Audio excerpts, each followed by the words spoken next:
Morning, Mr. Pottinger's class. All right, today we just finished up working on dividing integers. Our lesson was 1.2. Class, can you divide integers? Yes. Yes, and if you can't, you're going to practice in your homework, right? Yes. All right, quotient. A quotient is the answer to what kind of problem? Division problem. It's the answer to division problem. And the quotient always goes above what if we're using a division box? It always goes above what if we're using the division box? It goes above the dividend, right? Or the dividend, yes. A divisor is the number that we use to divide things, right? Yes. And where does the divisor go? Outside the division box, right? Yes. The dividend is the number being divided. So the dividend is the number being divided. Where does that go?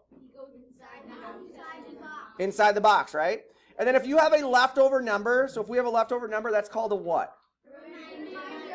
Reminder? Remainder. So if you have a leftover number, you have a remainder after you are done solving the problem.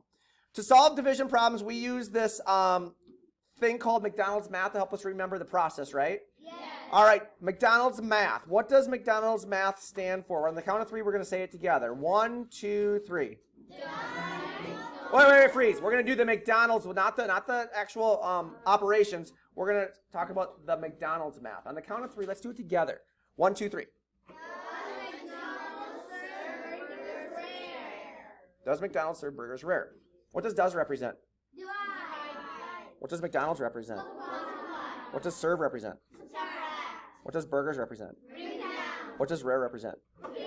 Repeat. So I am going to change to a different pen here. And you guys are going to watch me do a problem that we've already done together, and you're going to answer my questions. So we're going to do problem number 7.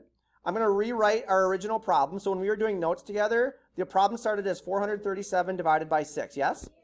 Okay, so here we go. This is what we talked about. This is how we solve these problems. Class, does 6 go into 4? No, so does is division, right? So 6 doesn't go into 4. So what do we have to put above the 4? And a place value holder is always going to be the number 0. So if 6 doesn't go into 4, we need to go to the next number over to see if 6 goes into that big number, yes? Does 6 go into 43? How many times? 7. So we put the 7 on top. It's going to be part of our quotient. Does is done, division. Does is division, right? Multiplication is McDonald's, right? So what are we multiplying?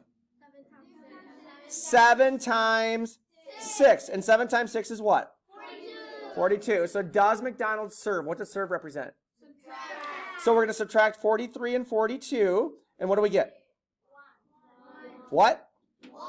1. So does McDonald's serve? I just subtracted. What does burgers represent? So I'm going to bring down the next number. Do I need to draw this arrow? Yeah, so I bring down my 7, and now I have what as a dividend?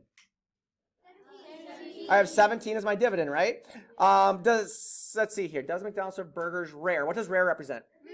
Repeat. So I go back up to the top, and I start with division again, right? Does 6 go into 17? So does my divisor go into my dividend? How many times? 2. Say again?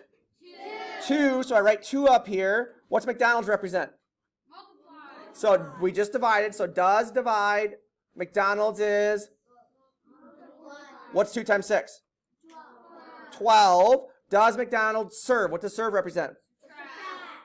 What's 17 minus 12, class? 5. Does McDonald's serve burgers? What does burgers represent? Do I have anything to bring down? No. So I still have a leftover number. What's my leftover number? 5. So that's called a... So my final answer is 72. Are we cool? We can do this?